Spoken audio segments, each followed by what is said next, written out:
Deu para entender, sim ou não?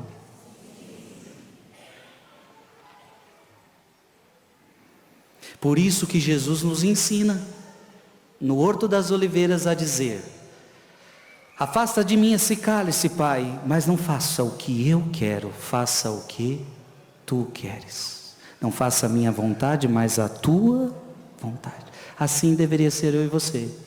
Não faça a minha vontade, Senhor, mas a tua. Cada parte do corpo pode se tornar uma arma de iniquidade, que é o que Paulo está dizendo, porque derrotará a justiça se voltar ao seu propósito para o mau uso.